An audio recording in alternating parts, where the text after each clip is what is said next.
Homeopathic દવા આર્નિકા વિશે medical ટેક્સ્ટના આધારે સરળ સમજૂતી મેળવીએ તો પડવા આખડવાથી થતા ઉજરડા અને દુખાવા માટે હોમિયોપેથીનો સૌથી લોકપ્રિય રામબાણ ઇલાજ કયો છે?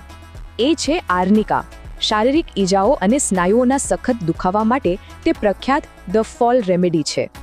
તેના 4 મુખ્ય ઉપયોગો: સોજો, ઉજરાડા મટાડવા, સ્નાયુઓનો દુખાવો, લોહીના ગઠ્ઠાઓ ઓગાળવા અને ઓપરેશન પછીની ઝડપી રિકવરી. એકદમ રસપ્રદ માનસિક લક્ષણ જુઓ. ગંભીર રીતે ઘાયલ દર્દી પણ જીદ પકડી રાખશે કે હું બિલકુલ સાજો છું. આ ઇનકારનું કારણ? સ્પર્શનો ભયંકર ડર.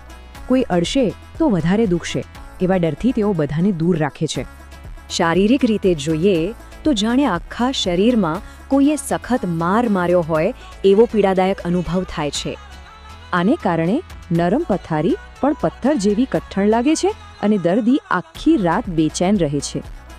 સૌથી આશ્ચર્યજનક વિરોધાભાસ: દર્દીનું માથું એકદમ ગરમ ભઠ્ઠી જેવું હોય છે, પણ બાકીનું આખું શરીર બરફ જેવું ઠંડુ. હવે ડોઝની વાત. પીવા માટે 30 કે 200 પોટેન્સી અને બહાર લગાવવા મધર ટિંક્ચર અથવા ઓઇન્ટમેન્ટ વપરાય છે.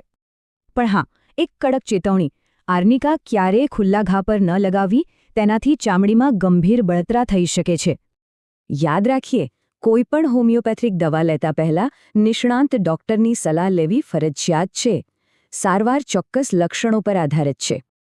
તો શું આ અનોખી ધ ફોલ રેમેડી આપણા ઘરના ફર્સ્ટ એડ બોક્સમાં કાયમ હાજર હોવી જોઈએ?